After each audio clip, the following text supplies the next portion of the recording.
Strap in, kiddies, because we've got some Nintendo Switch 2 leaks to talk about today. Power, the code name of the system, a developer working on the system. But these leaks are different than the leaks that we've had up until this point. When we're talking about the leaks up until this point, they're coming to us from places like Video Games Chronicle and, of course, Eurogamer. Now, I'm not trying to downplay those leaks or anything like that, but all this information was allegedly stuff from that happened at Gamescom this year.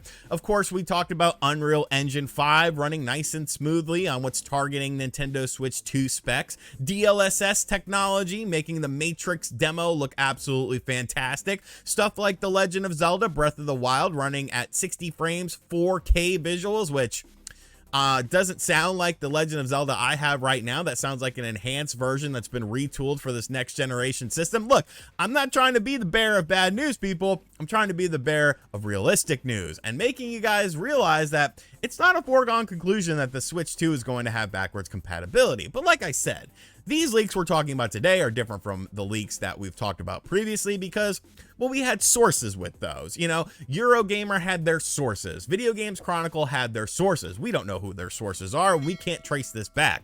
But with these leaks today, we have a source. It can be traced back, and it's coming to us from a court case. Legal documentation talking about this stuff. Of course, I'm talking about the Microsoft Activision Blizzard situation. This is information that was talked about a little bit when it was initially discovered, but all the information was redacted, meaning that you couldn't see it. It was blacked out. But The Verge somehow has made this information available to the public. They've gotten an unredacted version of this court case translation and documentation stuff.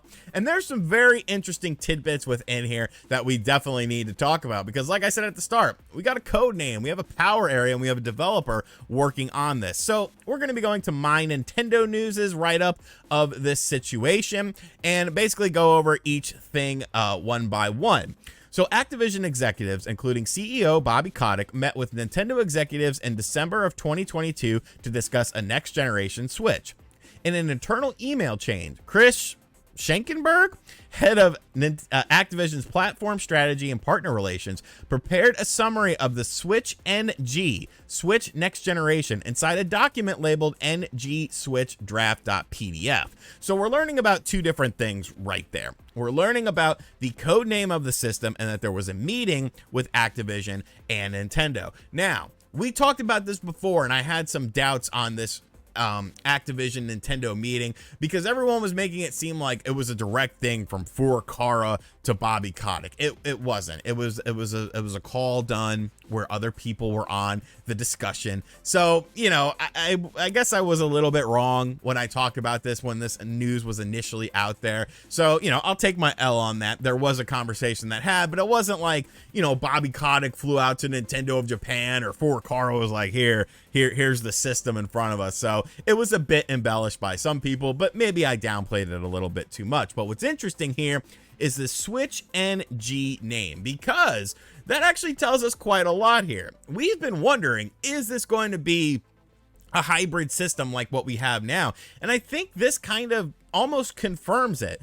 because the code name of the system is Switch NG, meaning that it is a next generation of the iteration of the system that we have now. Now, that doesn't mean that there's not going to be any sort of differences in between the system we have now and this next generation system. But I've been asking around, I've been poking for information, and it seems like everything that I've been told from people I know and people I trust is that this name is actually being used internally with different documentation. Obviously, it is being used internally with Activision because it says so right there. The information is literally right there. Now, as far as Activision being on board with this system, it does make sense because Call of Duty is going to be coming to allegedly the current Nintendo Switch, but also the next generation Nintendo Switch. So you're going to want to know the architecture. You're going to want to know what you're dealing with this system because, you know, you have to. It's legally binding stuff that this game has to come to Nintendo platforms. Now, scrolling right along, it says that the document is heavily redacted, but it does reveal that the performance of the next generation Switch will be close to that to the PS4 and Xbox One. What I find funny about that is how many idiots were like, it's gonna be PS5 and Xbox Series X level now. And it's like, no, do you not understand how engines work? Do you not understand that the Matrix, while it is a very visually impressive thing, it's running on Unreal Engine 5, which is something that can run on the current Nintendo Switch. Would it run well? No. Would it look as good as the other versions? No. But it would still give you the idea. It would still give you the feeling of the Matrix demo. There's tons of games that come out on the Nintendo Switch now that are only available on the PlayStation 5 and the Xbox Series X.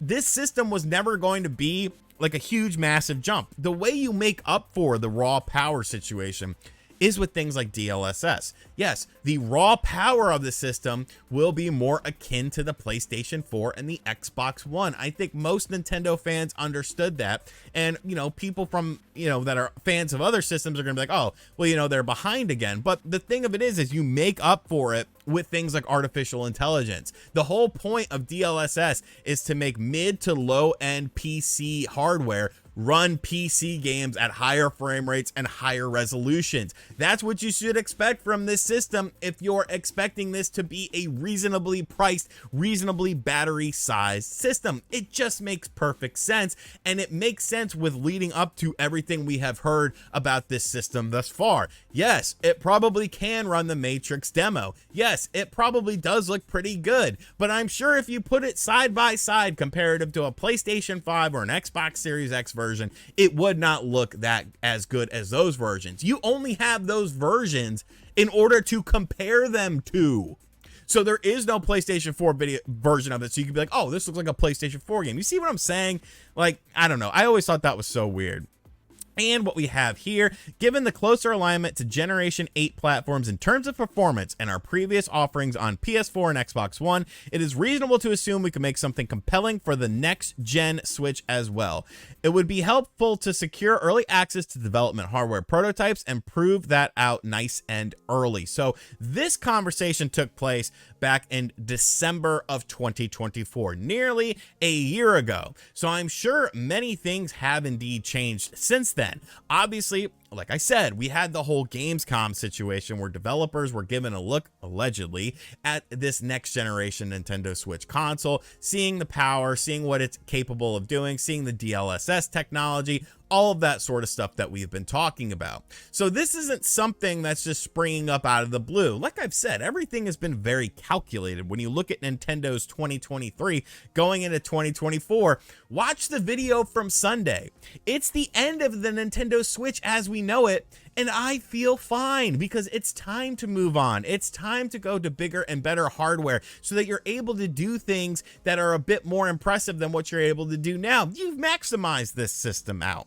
It's nothing, that's nothing to be ashamed about saying. You have rebounded very successfully after the Wii U, made a system that is dominant in many regions, a dominant sales system, but you know, now sales are starting to slow down a little bit. What happens when that happens? You get over market saturation, and everyone already has one that wants one. So you got to move on to the next thing.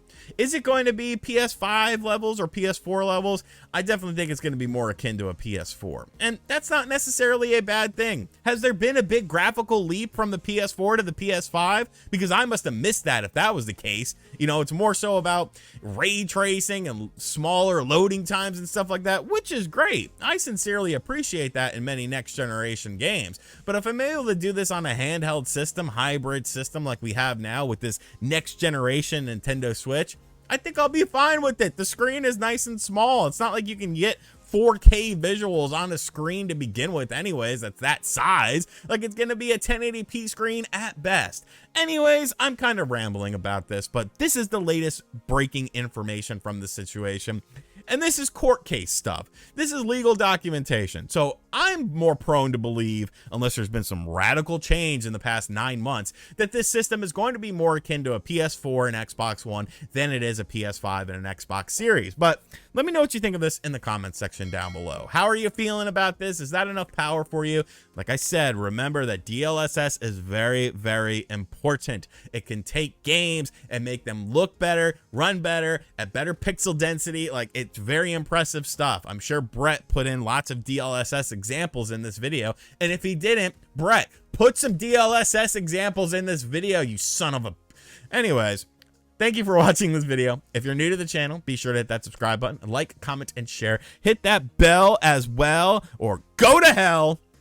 I'm just kidding. I don't want you to do that. And as always, I'll catch you guys on the next video. Later.